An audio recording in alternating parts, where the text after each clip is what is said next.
Well, ladies and gentlemen, welcome. It's a tremendous pleasure to see all of you here this morning. And welcome to this conference that has a topic of addressing the issue of what next for the financial reform agenda, obviously in the context that we all know that we're symbolically, and not only symbolically, 5 years after, the center of the last financial crisis. It is an honor and a great pleasure for me to see so many of you coming to this conference today, as you're all coming from so many different horizons, so many different backgrounds, and this is exactly what we at Finance Watch want to do, get a community of different people together to debate. The objective of the day, as you know, is to debate and analyze together what has been done over the past 5 years in terms of financial regulation, and more importantly, what should be done in the future, let's say in the coming 5 years, and in particular, in the specific EU context of a new parliament and a new commission that will be put in place next year, what should be on the agenda of EU institutions.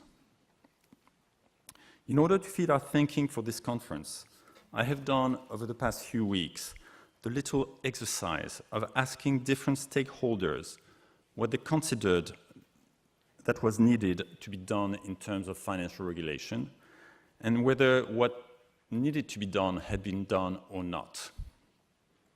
The responses to this question struck me as being particularly coherent per category of stakeholders. The typical answer from policymakers was, job done, with the explanation that the agenda that was given to them by the G20 4 years ago has been, to a large extent, implemented. Then, the typical answer from representatives of the financial industry was, we have gone too far, speaking often about over-regulation or regulatory fatigue. And then finally, the typical answer of many analysts or civil society representatives was, we haven't even touched the essential problems that the financial industry and financial system has in order to be able to serve society. So who is right? The correct answer, it seems to me, depends on what angle you look at the question from. If you look at it from the policymaker's point of view, it is true that a significant part of the mandate given 4 years ago by the G20 has been delivered, and it has to be recognized that this has represented a tremendous amount of work. So, seen with a G20 prism, it is fair to say that the job is on its way to completion, with a notable exception, if I dare say, of the too big to fail issue, which, by the admission of many policymakers and supervisors themselves, has not even been touched to this day. But I anticipate that this issue will be addressed in our banking session in a few minutes. If you look at the question from the financial industry's point of view, there's a case for saying, this is too much. Please leave us do our business in peace, as indeed the many thousand pages of regulation adopted are everything but easy to master for anybody. Moreover, mastering regulation is often seen by the financial industry as a distraction from the daily preoccupation of developing business. And finally, if you look at it from a societal or an economic perspective, you can question whether the right issues have been addressed and whether the G20 agenda was altogether the right one. For instance, when it comes to derivatives, the question of central clearing is indeed fundamental, and that was on the G20 agenda, as we know. But in our view, an even bigger question that was not on the G20 agenda is whether society's financial needs require a $700 trillion derivatives market to serve them. This will be debated in our derivatives session today. Just to reassure you, I'm not trying to play here the game of the naive game of everybody's right. What I'm trying to do here is to understand the different points of view with a willingness, I would say, a determination to hear and to address and to see how we can make progress from here. In order to do so, we need to develop a bigger perspective. For that, We have the privilege of having with us today former FDIC Chair Sheila Bair, with her first-hand experience of resolving banks in a crisis. As the Eurozone embarks on the adventure of banking union, I suspect that Chairman Bair will have some very interesting thoughts to share with us, and I hope that we, Europeans, will be able to listen carefully to what she has to say. We do not only have an excellent, and I dare say outstanding set of speakers today, but as importantly, a large and diversified audience that represents a good balance of the 3 points of view I just summarized. This is a unique opportunity for all of us in this room today, speakers and delegates, to contribute to the theme of this conference. With this objective in mind, our moderators have been asked to collect the suggestions from the floor as well as from the stage in order to feed what we hope will be a valuable output for the day. Before I leave the floor to the speakers of our first panel, I would like to share with you a fourth dimension that I'm convinced is shared by all of us. This dimension is called democracy. Democracy, as we know, is not only about free elections, but as importantly, about the rule of law and about having elected officials working for the public interest without being captured by private interests. This, of course, does not mean that it is not legitimate for private interests to push and promote their point of view. It is legitimate, and there's just no discussion about that. But this is simply to say that elected officials should never find themselves in a position of being captured by private or specific interests, and should have a clear vision of the balance that needs to be found between public interest and the various private interests that are being pushed to them constantly. This, in our Finance Watch experience, is particularly difficult for policymakers when it comes to financial regulation, and this will be addressed in our last session of the day about democratizing the financial reform process. I also think that when we speak about democratizing the reform process, we should all have in mind the tide of populism that we see rising everywhere, including in the EU today. I wish to express my gratitude to all of you for having joined us today. I'm grateful to our speakers for having come, for some of them from very far, Boston, Washington, New York, to speak about our American friends, and with many European friends as well. And also for having accepted to debate and contribute together with an open and constructive mindset. This is particularly true, I think, for the high representatives of the financial industry who have come today to debate in this forum. Certainly have in mind someone like Simon Lewis, who's the CEO of AFME, and who by his presence here today, in the context that we know, shows that he shares with us the vision that we need to debate as opposed to affirm positions. We need to be able to confront ideas and accept the democratic game of defending positions and trying to come up with the right solution for society. So thank you, Simon. We have two last-minute changes of speakers and one of moderator, so I'd like to share this with you. The first one is George Hadjinicolaou, who's the Deputy CEO of the International Swaps and Derivatives Association, who told us at the end of last week that his agenda couldn't cope with joining us today. So he's been replaced, and we have the pleasure of welcoming instead Richard Rayburn, who's the chairman of the European Association of Corporate Treasurers, and who will certainly share with us his vision of the needs of the economy when it comes to derivatives. Big thank you for Richard, who has accepted to speak in this conference. The second replacement is Nadia Calvino, who was called yesterday into a so-called COREPER meeting taking place today. And Nadia will be replaced by Alain Deckers, who in his position of head of unit banks and financial conglomerates at DG MARKT is particularly well placed to expose the point of view of the European Commission on banking issues. So welcome, Alain. In terms of moderator, Alex Barker, who's a correspondent of the Financial Times in Brussels, is actually being replaced by his boss, Peter Spiegel, who's with us today. So I will let Peter introduce himself. Peter is the bureau chief of the Financial Times in Brussels. Without further ado, I now hand over to our first keynote speakers. So Alain Deckers, that I just referred to, Adrian Blundell-Wignall, who will be presented by Peter Spiegel in a second, and to whom I extend a very warm welcome. Peter, the floor is yours.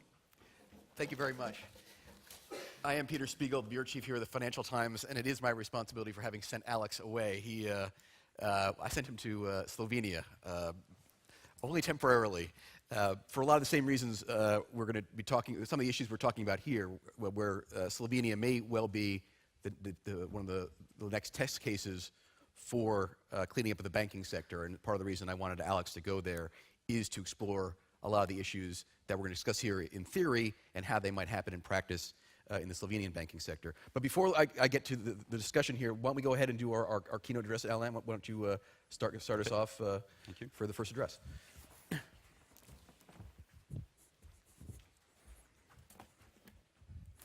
Well, thank you very much. It's a great pleasure to be here. I should start with an apology, a disclaimer, and a caveat. The apology is on behalf of Nadia Calvino, who, as Philippe mentioned, is not able to be here because of a last-minute urgency in one of the files we have in the negotiation. She extends her apologies and deeply regrets not being able to be here to join this conference and this large and illustrious audience. The second is, maybe I'll go to the caveat first, as Peter has just mentioned, I deal with banking issues, in particular issues related to structural reform. I will be speaking here about a broader range of issues, many of which are way beyond my brief, and I therefore ask for a little bit of indulgence on your behalf to not mistreat me too much and ask me to go into too many details about some of these files. And then thirdly, the obligatory disclaimer. Everything I say here today are, of course, my personal opinions and do not represent the official position of the European Commission. Let me start by addressing one of the points made before about the position of policymakers, and the point was made that many policymakers say mission accomplished. It certainly is true that we have accomplished a lot, and I think the Commission has shown that it has been committed, and I can assure you that it remains committed to reforming the financial sector following the crisis. And even though today one might get the impression that the situation has calmed down somewhat, we are certainly very aware that we remain in that the crisis is not over, and that we're still in a very fragile environment. What have we done so far? We have certainly put in place a number of important regulations. We have made significant progress on the supervision front and the establishment of the new authorities. I first got involved in the internal market and financial services issues about 10 years ago, and if 10 years ago somebody had told me that today we would have European authorities with the powers that we have given to the EBA, EIOPA, and ESMA, I think it would have been a very surprising claim to make at that time. So that is certainly a very big progress. As you probably know, we have recently consulted and we are reviewing the structure of the authorities.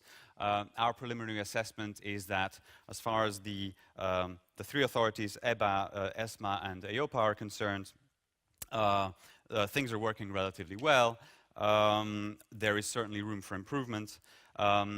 With regards to the European Systemic Risk Board, there are some more fundamental issues, in particular related to governance, that have been identified.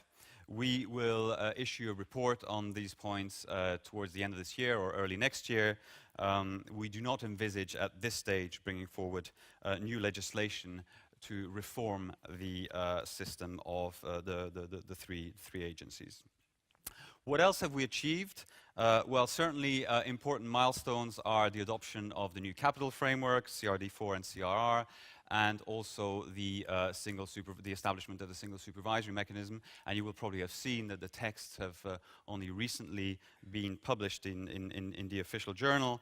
And they will certainly contribute towards a more stable and transparent banking system working in the interests of the real economy, which is, of course, the overarching objective that we are pursuing.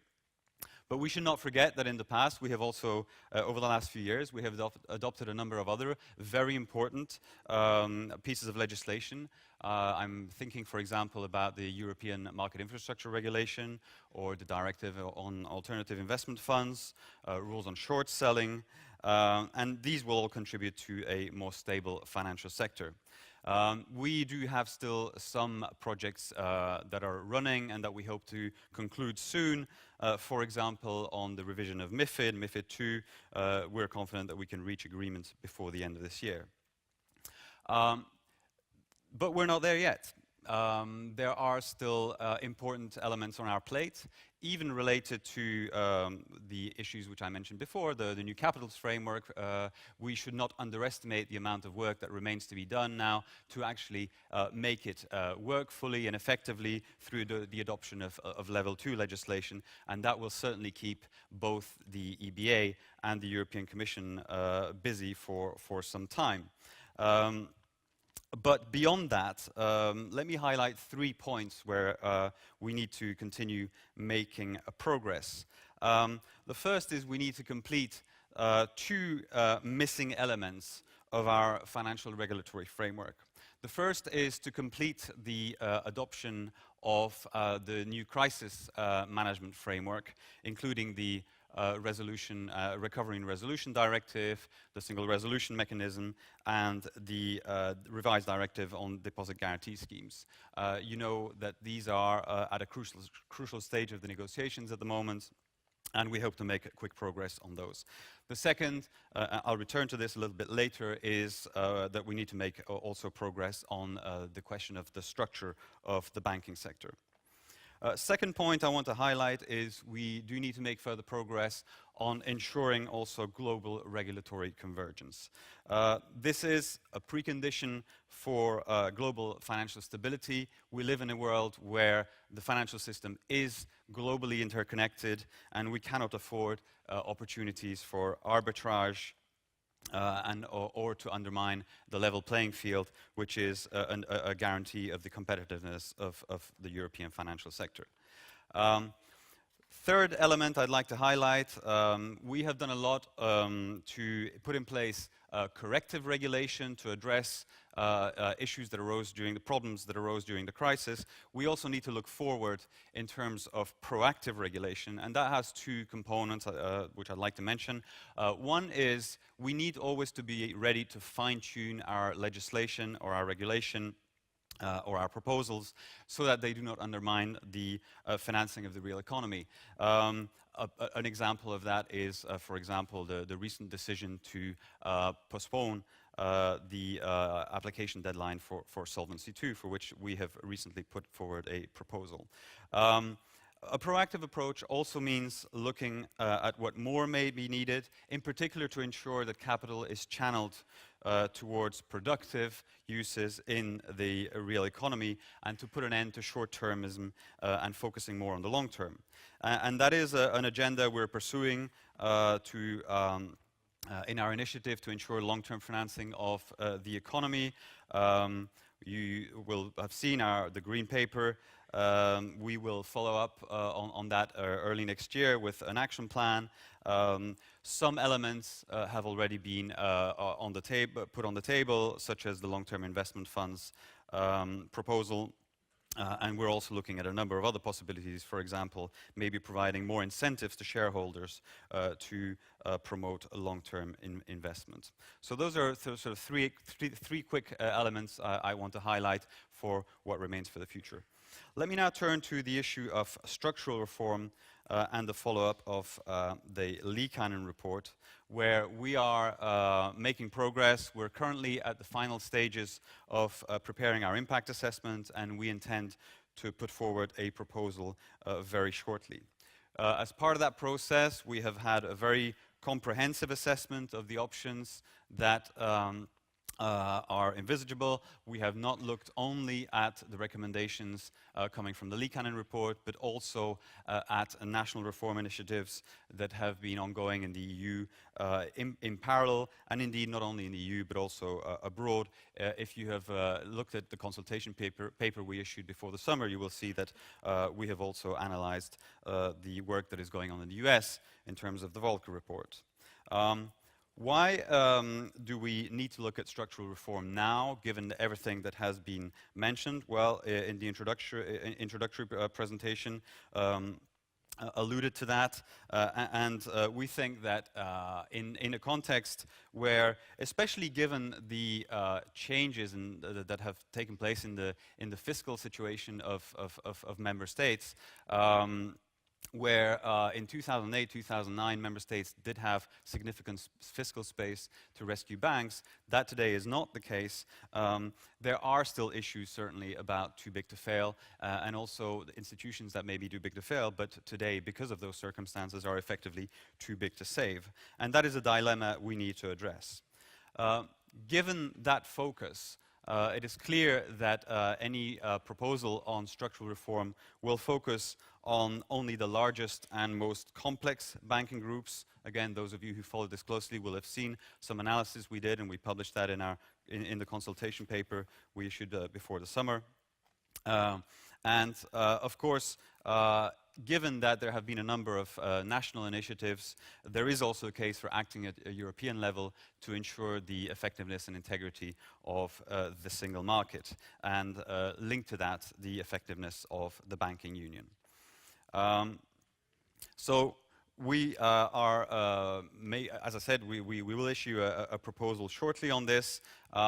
We are looking at this in terms of too big to fail, but at the same time, we're mindful of not proposing anything that compromises growth and lending to the real economy. And so these are elements that we are balancing in our analysis. I think, given the time available, perhaps I should stop there. I'm happy to come back to any of these points at a later stage during the discussion. Great. Thank you very much. Thank you, Alain. Let me introduce very briefly the bios, because Alain was introduced by Thierry. Let me just do a quick introduction for our next speaker. Adrian Blundell-Wignall is the OECD, deals with these issues in Paris, but is an Australian, a fellow non-European. And spent just, again, the full bio is in your program, but just to point out that prior to the OECD and some work for the Australian government, has quite a bit of experience in the private sector too, with Citigroup and Bankers Trust, so has experience on both sides of the wall. Let me turn the podium to you.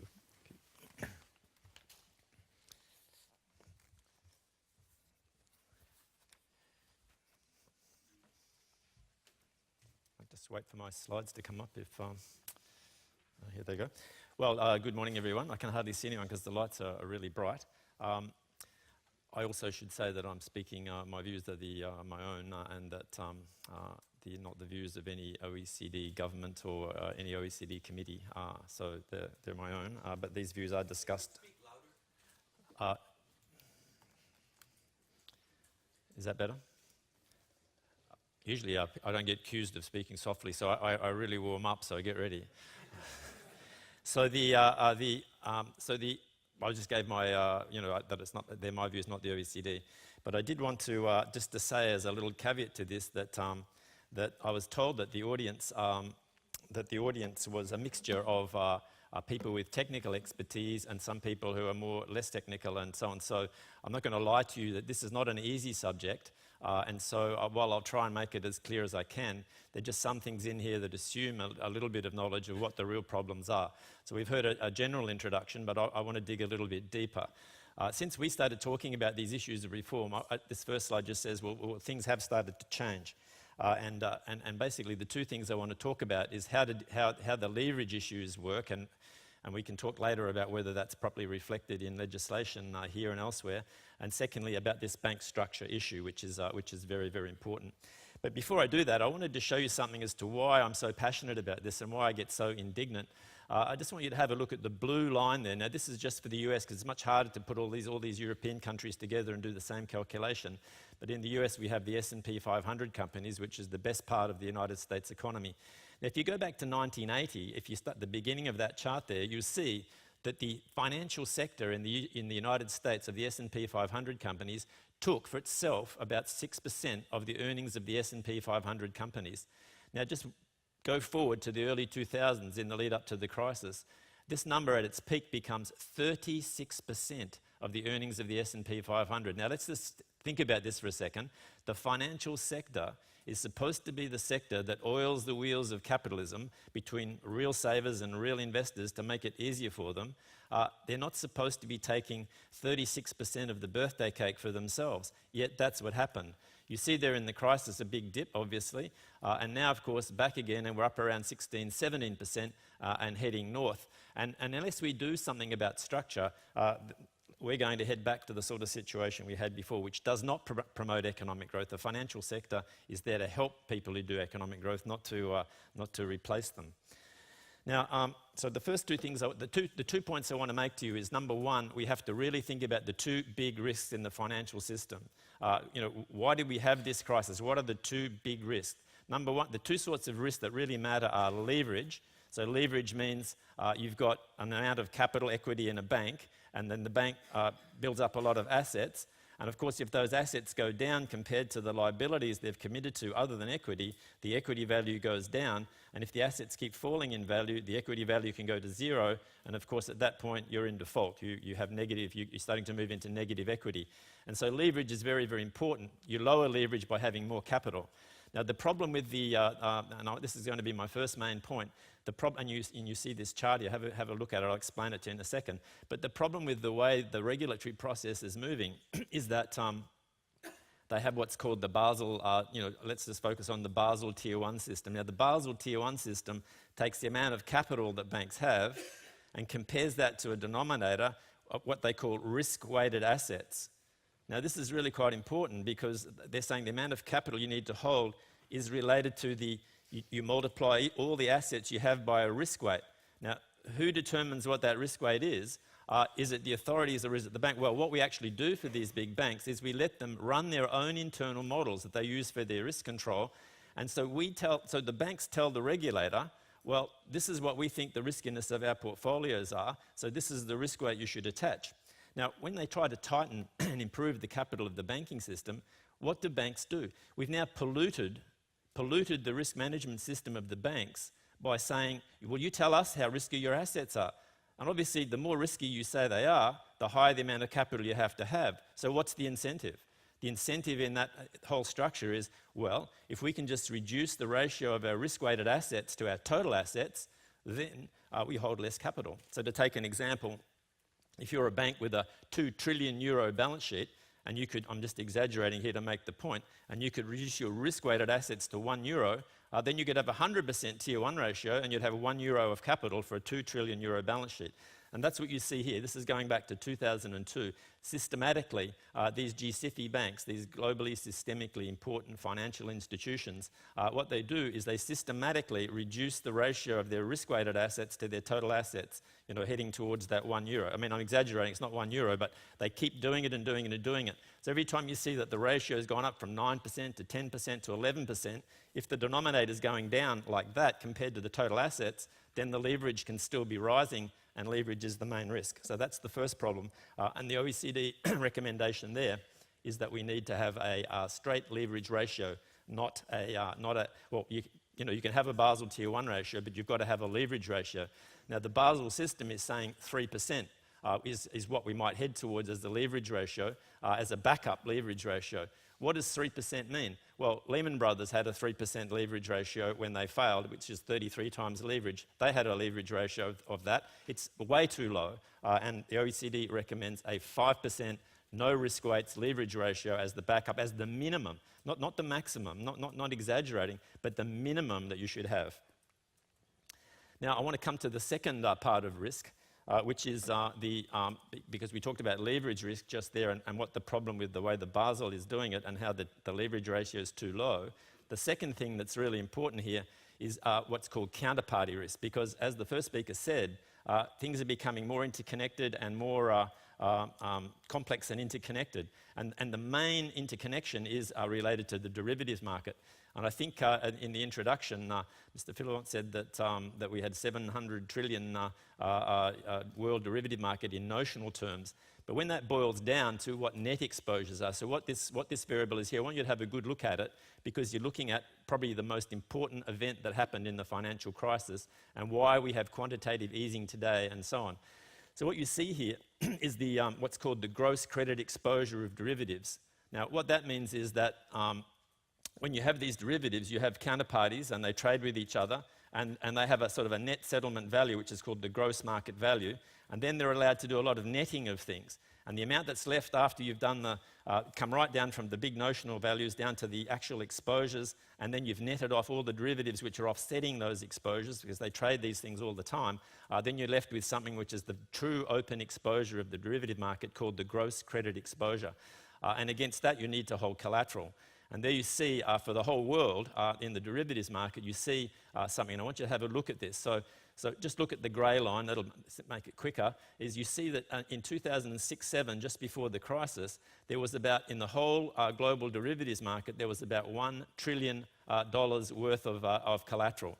Now, what happens in a crisis is that volatility between all the stocks and bonds and derivatives begins to change. And when that happens, the value of derivative changes dramatically, because derivatives are priced based on volatility. So you see that the gross credit exposure goes up. And what does that do? It leads to margin calls. Now, just have a look at those numbers. In 2006-07, there was about 1 trillion in collateral. And you see that it goes up to something like, roughly on the graph there, to 4 trillion. So there's a $3 trillion margin call on the global banking system. How much capital does the global banking system in the GSIFI space have at that point? About $1.7 trillion in capital. So they have a $3 trillion margin call. They've got $1.7 trillion in capital. You can work it out yourself as to what that really means.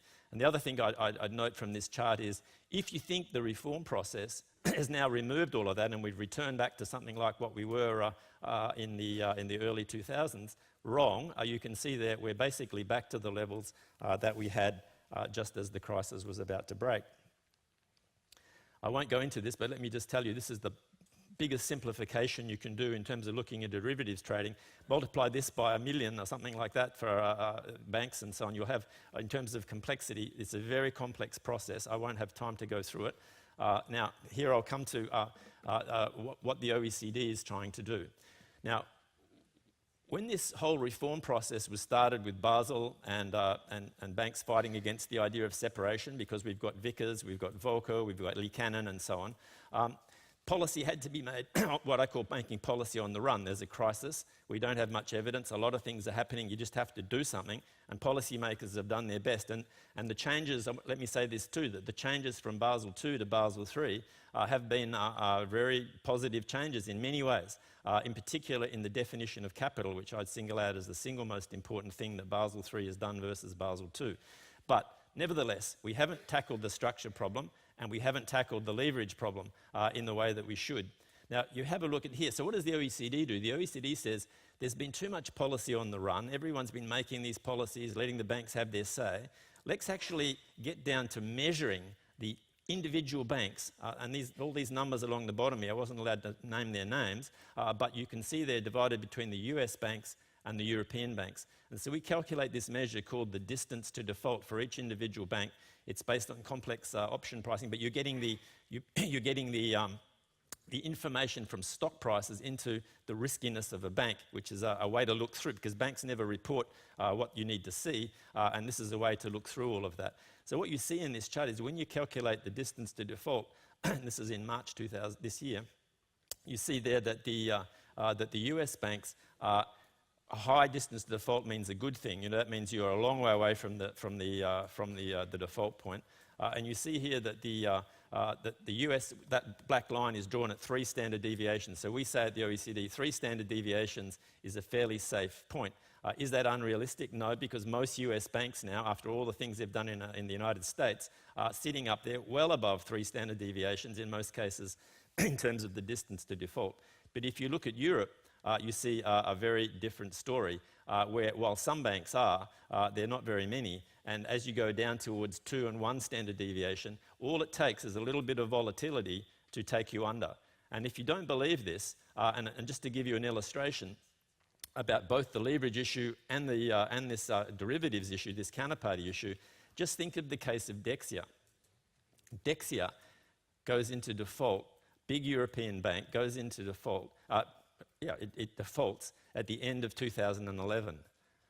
This is 3 years after the crisis, 3 years after we've started the Basel III changes and so on and so forth, 3 years after all the models of banks are supposed to have been improved. And what happens? We have a big failure of a major bank, and that bank was Dexia. Now that bank Dexia failed because it couldn't meet its margin calls in its hedging policies, its derivative policies. What did the Basel Tier 1 ratio say for Dexia? In the middle of the year, just prior to this, Dexia had something like a Tier 1 ratio of 11.5. Let me tell you, that was one of the highest in the world. So they were looking at the Basel ratio to say Dexia was one of the safest banks in the world.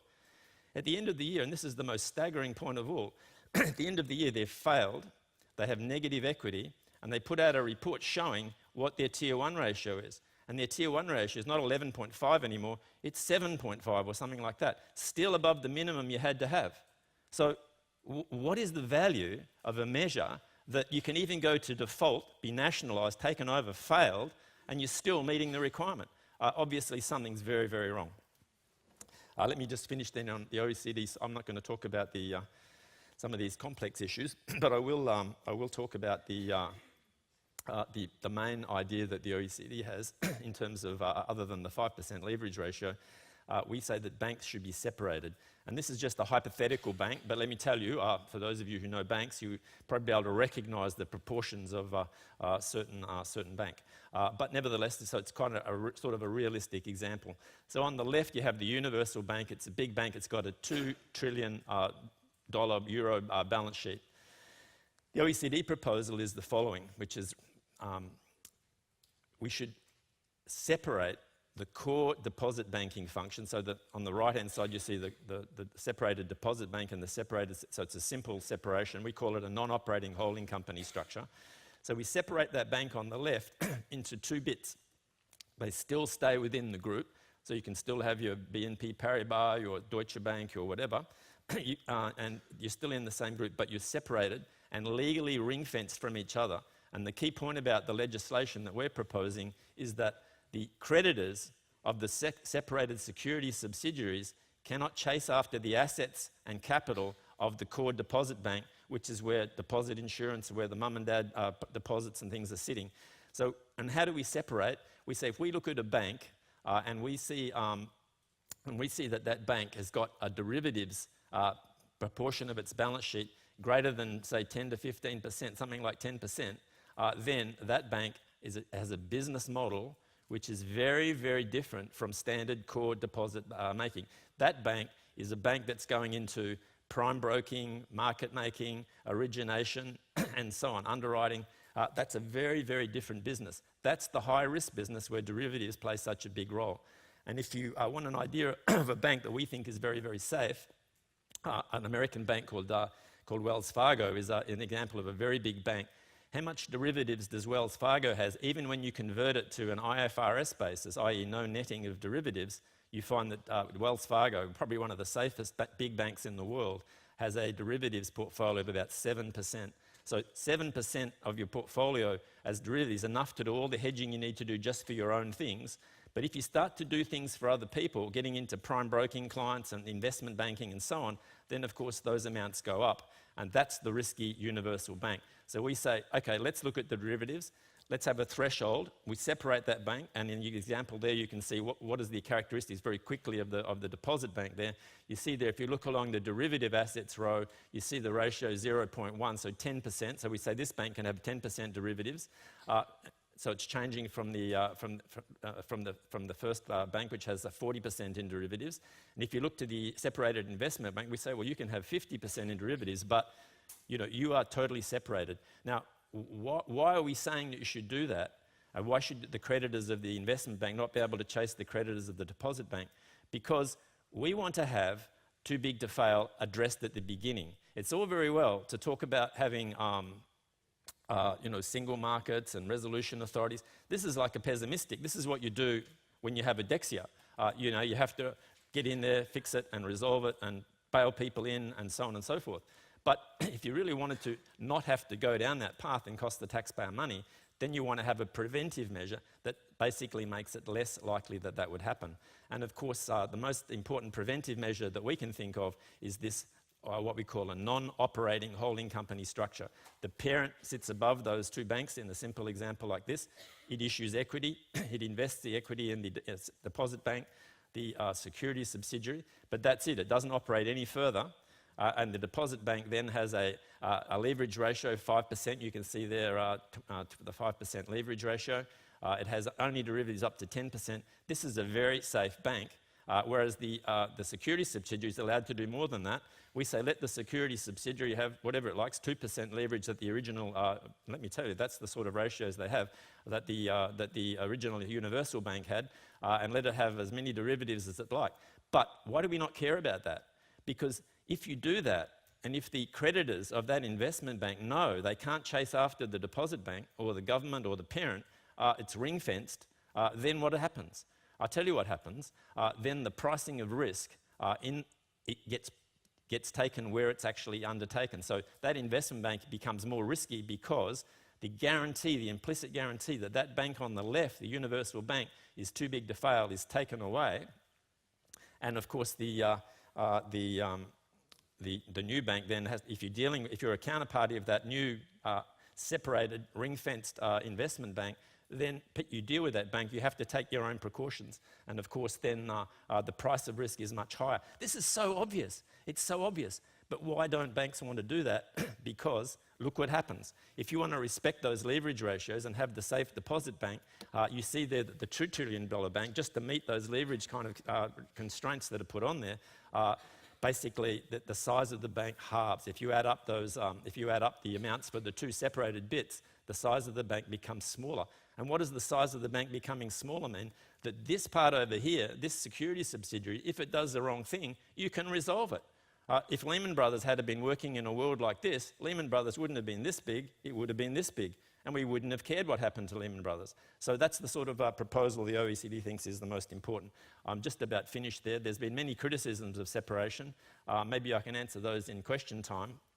But just to briefly mention what they were, I've already answered the first one. Lehman Brothers wasn't a universal bank. It didn't have to be separated, yet they caused systemic... Yes, of course, because Lehman Brothers wasn't operating in a world where the people who were their counterparties, the banks who were their counterparties, like JP Morgan, Citigroup, Credit Suisse, all of these banks, if they had been separated and they were dealing with a high-risk segment of Citigroup, a high-risk segment of JP Morgan, then of course the risk would have been priced higher. And just like when you're buying, if you see in the supermarket bottles of Chateau Margaux 1986 for 10 euros a bottle, you rush down there and you buy as many as you can.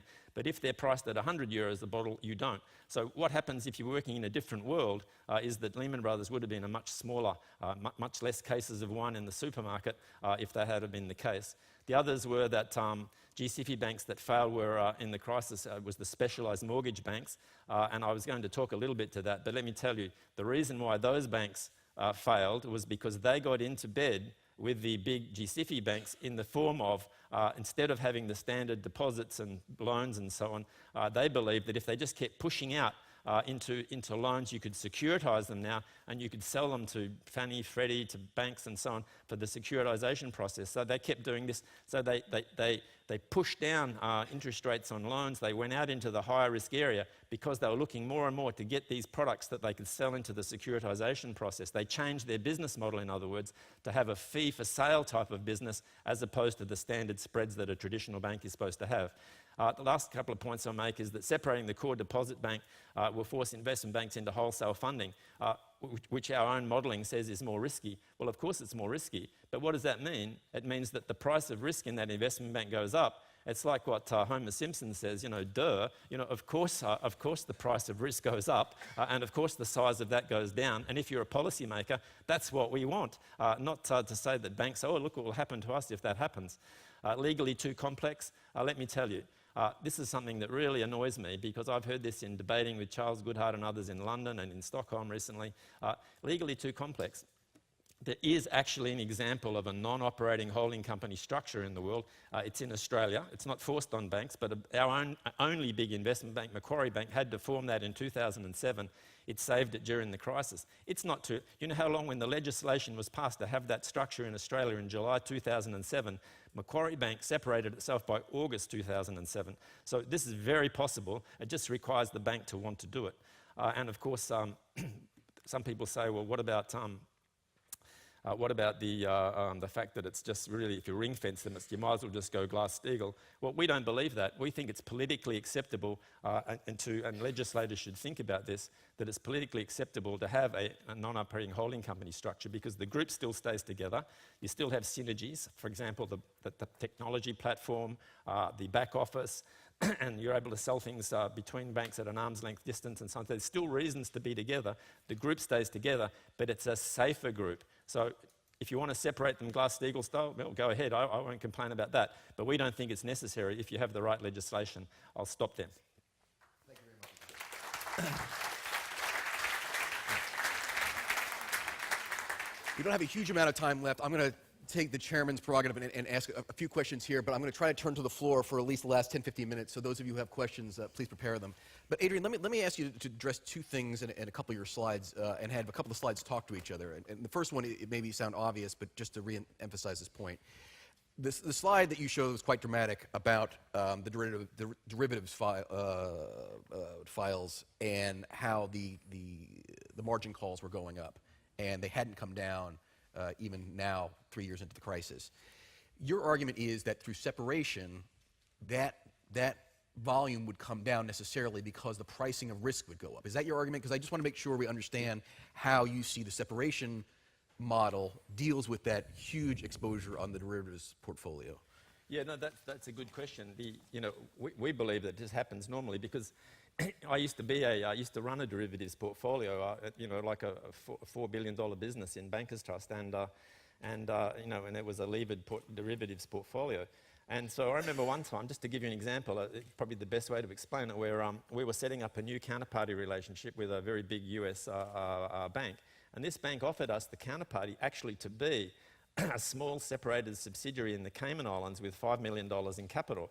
And so our lawyers in the back office at Bankers Trust said, Adrian, you can't accept that because let me tell you, if something goes wrong with this legal entity, you can only chase $5 million. So we want to have the big bank as our counterparty. So we argued for that. Now, why does that matter? Because if you do have to deal with a subsidiary that's small, separate, with less capital, then what happens? Everyone who trades with you has to do three things really to protect themselves. Number one, high initial margins. So rather than putting in some, because it's like a poker game, you put chips on the table. You have to put some initial chips on the table to show that you got some dosh there to have the poker game.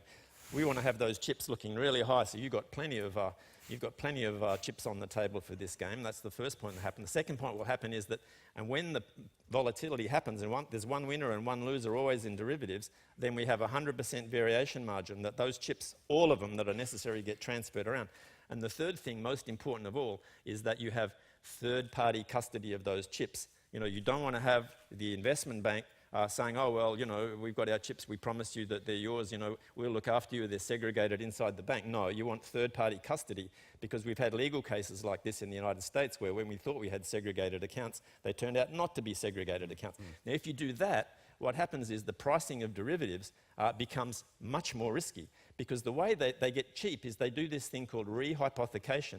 So if you're able to not have third-party custody and say, listen, you've given me this $100 in terms of the chips on the poker table, actually, can I use these to do another trade? And you say, okay, you can, because if you do that, I'll make it cheaper for you.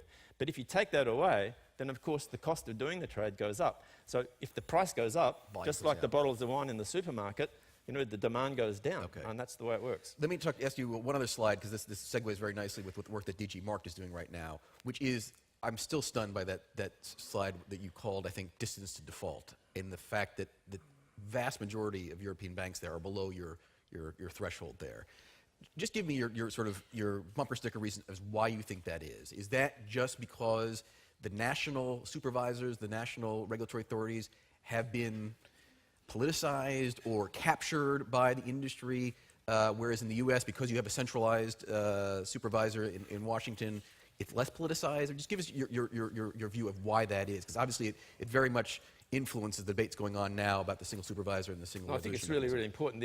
I think when the history books get written, it's, you know how Bernanke made his career writing about the 1930s and so on. So I think when there's a Bernanke of the future writing about this period, they'll basically be saying the way the US has gone about this, with all the pimples and problems that it has been a much better way to do it than the way Europe has been.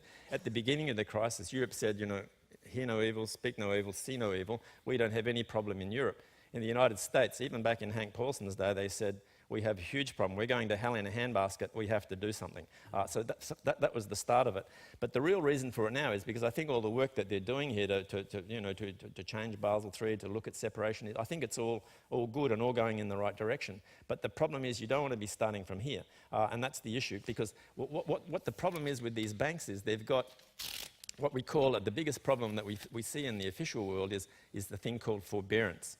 So like a bank has made all these loans that I was talking about that have gone bad, they're sitting on their balance sheet there, and if the bank, which doesn't have enough capital, which is the case in Europe, they don't have enough capital, so that's the first thing. But if you've got forbearance going on, that means that you've got these capital ratios and you're saying, look, they're getting better, but if there's a whole stack of bad loans there that the banks are forbearing on, that means that there are loans and derivatives and things like that which have actually gone bad. But if the bank says, actually, these are bad, of course, they go down into that negative equity area. So the bank does what we call extend and pretend. You know, as long as the person can keep servicing the loan or something like that, they can never pay it back. You just say, oh, we don't have any bad loans. And that problem of forbearance is a really... So there's a claim on the capital they report they do have. There's a big hidden claim which says that actually, if we had a bad bank and all these things were taken off, this would cost the taxpayer a lot of money. So that's why they sit there unable to do anything. Yeah, I mean, that's Japan. I'm just curious whether you agree with that, because it does get into the... I think Adrian is putting a very black picture on the situation in Europe. I mean, we have actually, in the Commission, looked at a comparison between European and US, looking at the globally, the GSIBs. And actually, what the numbers show is that from a capital position, the European GSIBs are slightly better. From a leverage position, the US GSIBs are slightly better. But so in that sense, the situation is not as dramatic as, I don't know the details of the distance to default metric. But certainly that analysis suggests that the situation is not as dramatic. In addition, we are putting in place a number of processes to try to address this. I think in this sense, the comprehensive balance sheet assessment that the ECB is going through at the moment has just published its methodology and will be going through in 2014 is an essential element. I think the independence and of the ECB is essential for credibility of the exercise. And there are also a number of AQRs, asset quality reviews, going on at national level. You mentioned Slovenia before. There is one going on in Slovenia at the moment because of the specific circumstances of the banking sector there, but also in response to one of the country-specific recommendations that was put forward in July. So I think we are doing a lot of work in Europe, and we are addressing this seriously. And I would certainly dispute the notion that our banking system in Europe is in a terrible condition, and because I think that is just not the case. Can I just ask you a question? Yeah. So if that's the case, in the United States, we look at lending and so on that's going on. We see a recovery. We see the banks solidly reporting the recovery. But in Europe, we see deleverage going on. So you're saying there's no reason for that. Banks are just being stupid? Well, I think I'm not saying banks are being stupid. I think you have to look both on the supply side and on demand side. The fact is that the macroeconomic situation in Europe at the moment is still weaker. And that is going to affect the demand side for lending also. So it's not necessarily just a question of bank tightening lending standards or reducing lending on the supply side. You also have to look at the demand side.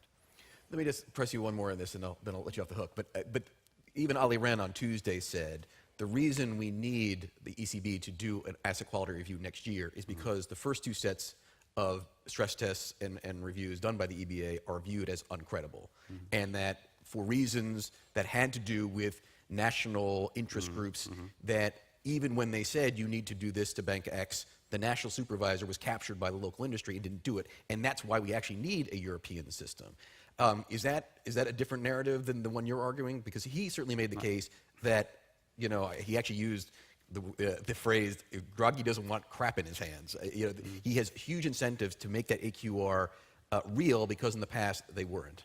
No, as a lowly official, I certainly wouldn't Of course, dream of contradicting a commissioner.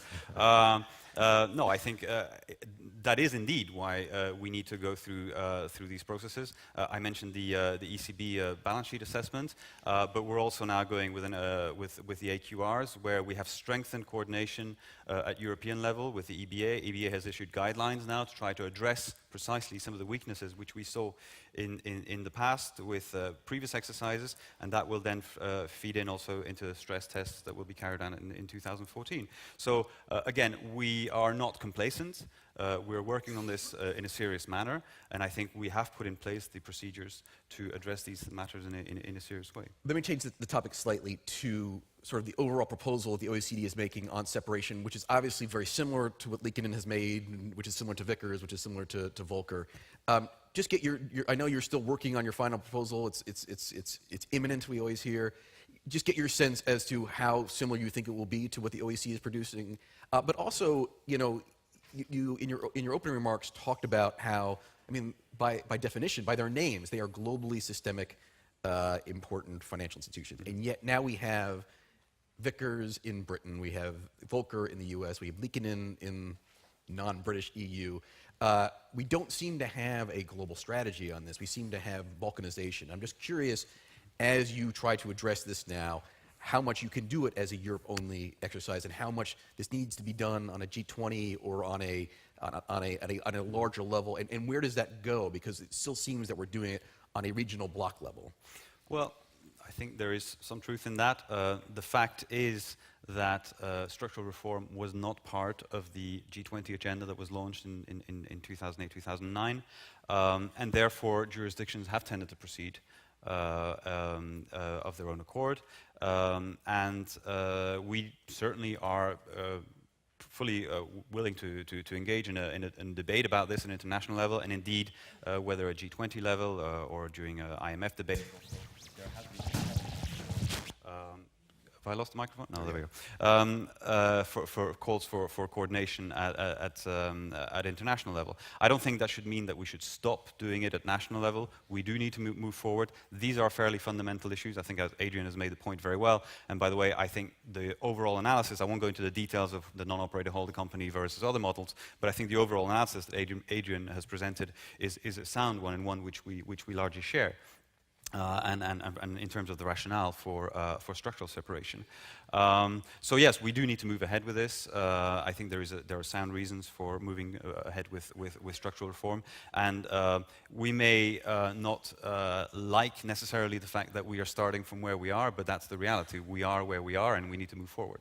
Adrian, can I ask you to address that last issue before I turn to the floor, which is your proposal here, compare contrast to what Liikanen has proposed, what Vickers is doing, what Volcker proposed, which all do seem to be in the same general sphere.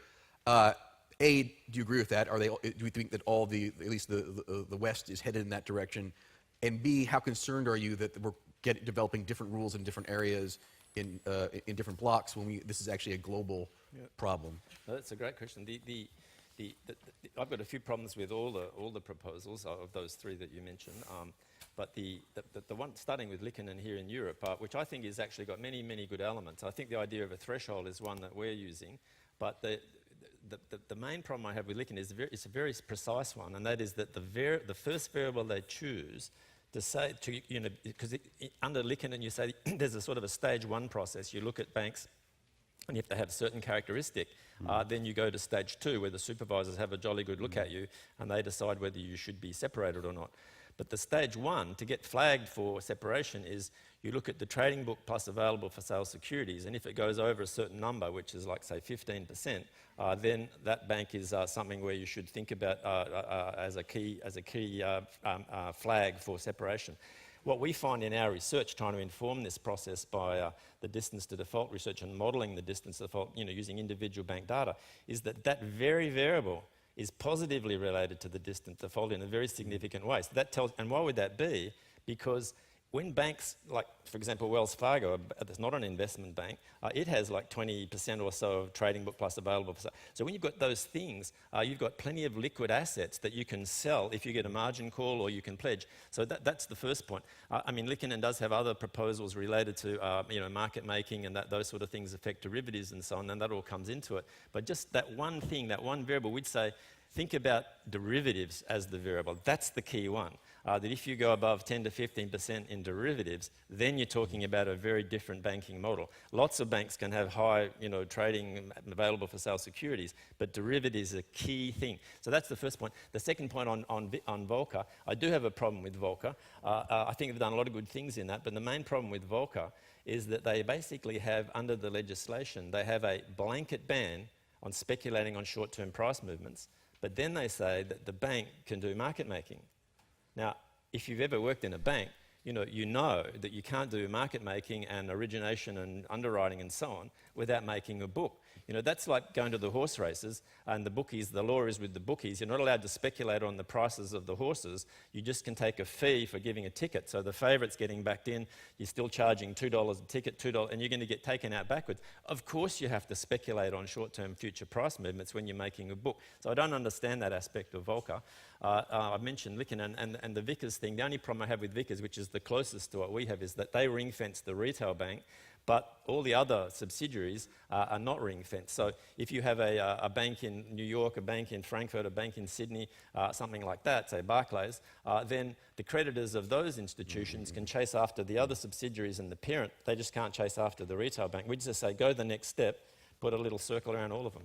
Did you want to address that, Alain? Can I just address the first point, because I think it is a fair point, and it is one which we addressed in our consultation paper also, related to the definition of the examination threshold in Liikanen. Certainly the point that the inclusion of AFS has been a point that has been widely criticized, and we have put forward a number of alternatives which we're looking at, and I'm glad to point out also that some of those alternatives also now look at including specifically measures of derivative exposures.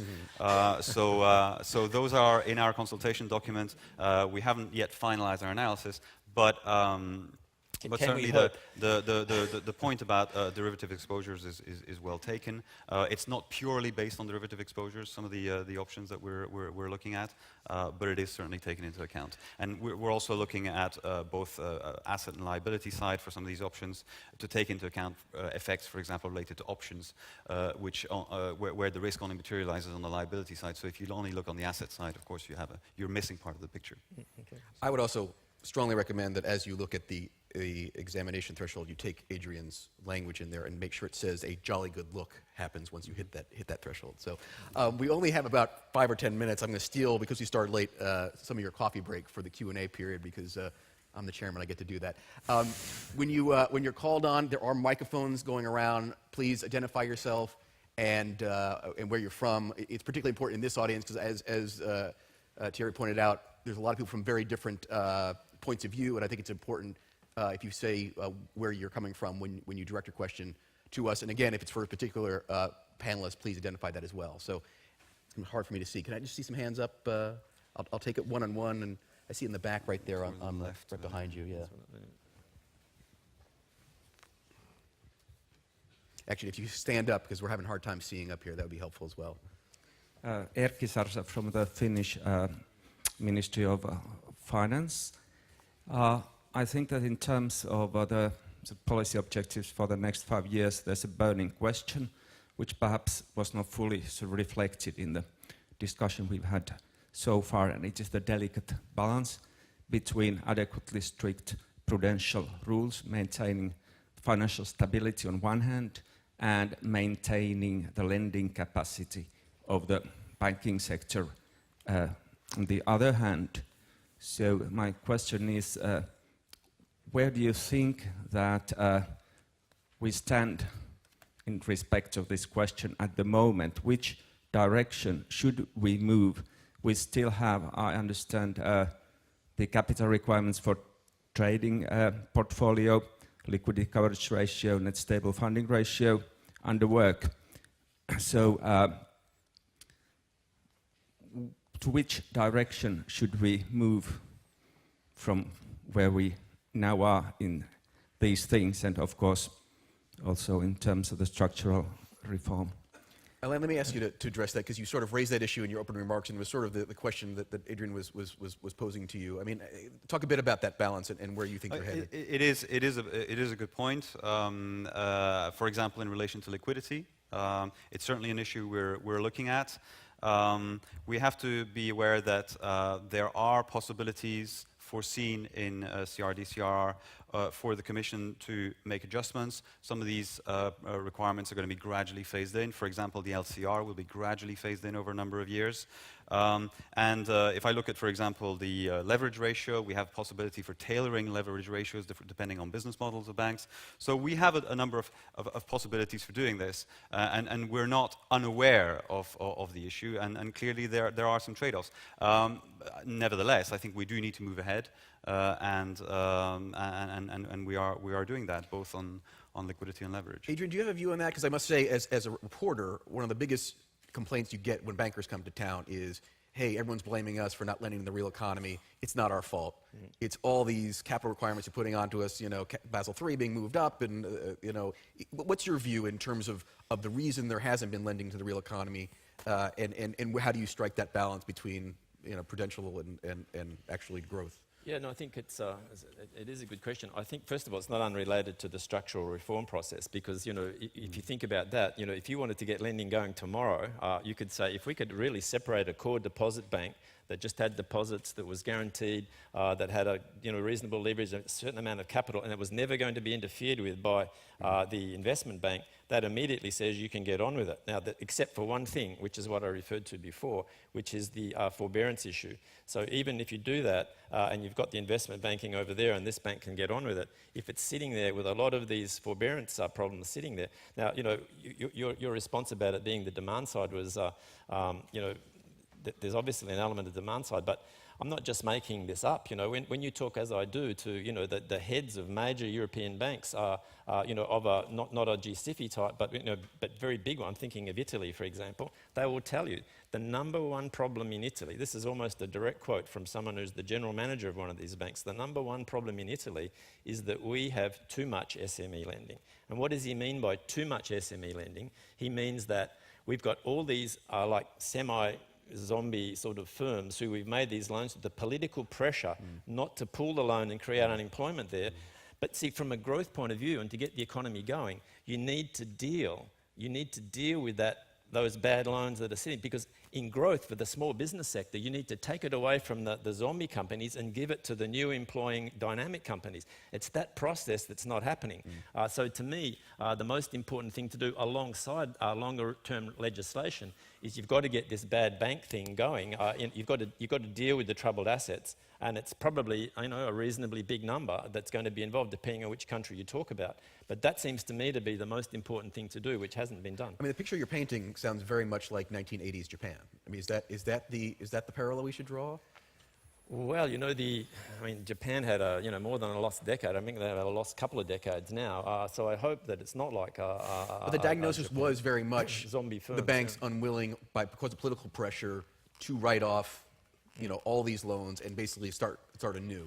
Is that a? I think the problem in Japan was you had companies that were really just completely gone, but they were still being supported. So that was just throwing good money after bad. Whereas in Europe, I think forbearance is sort of a little bit better than that. It's a sense, well, these companies they can still service these things and whatever, but it's the dynamic problem of not being able to change away from the ones who aren't any good to the ones who are good that's the problem. As the guy I'm thinking of said, we have too much SME lending, i.e. he means of the wrong sort, and it's getting the rotation to the dynamic sector that's the problem. Okay.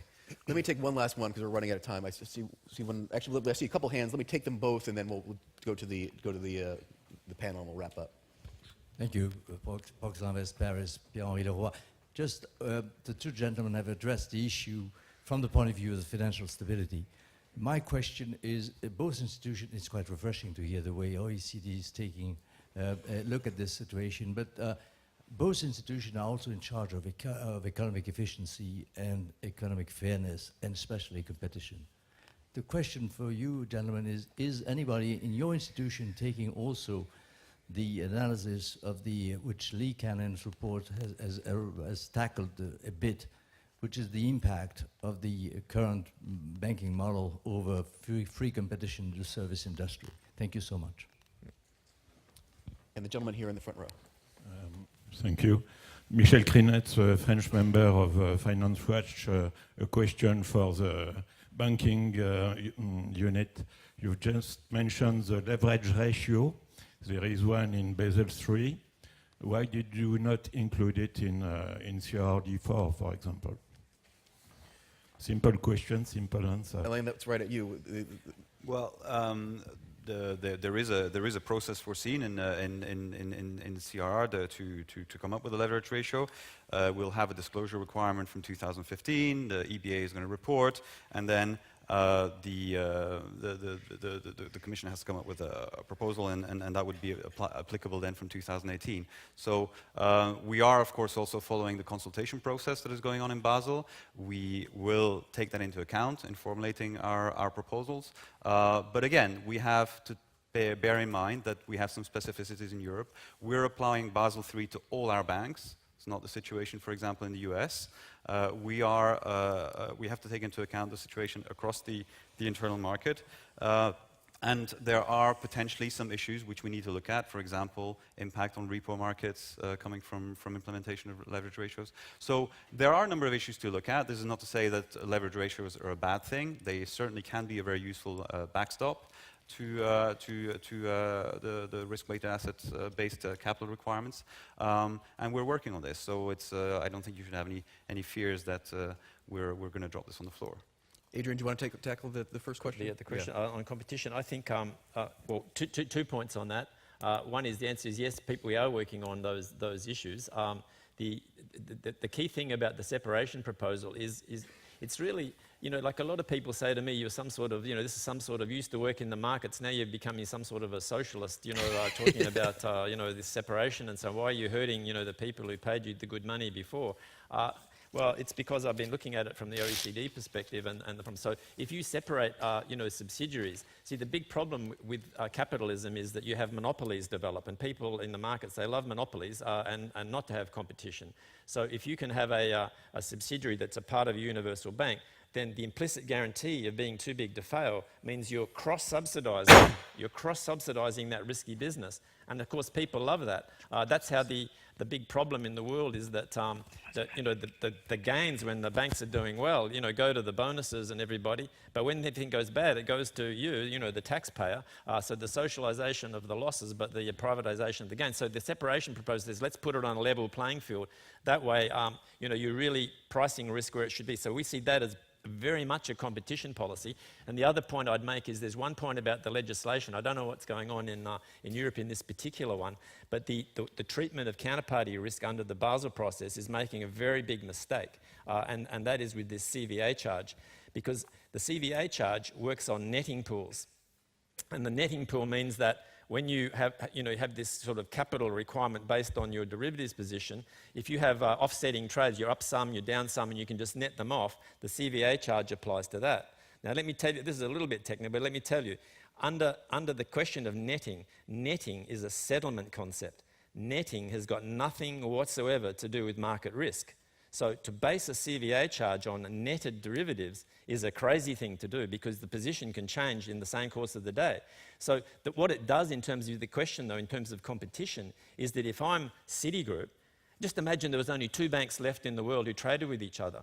Then netting, there'd be zero. There'd always be zero net position. So there wouldn't be any CVA charge, yet we'd have these huge portfolios. So what this encourages is for banks to become more concentrated in derivatives trading, because the bigger you are, the more concentrated you are, the more possibilities you have for netting. So it works against competition. It works towards concentration. And I think that's really a big problem in the way they're treating counterparty risk. All right, we're moving way over time. Let me have a quick round of applause for our panelists. This is one of the best discussions we've had on this topic, I find.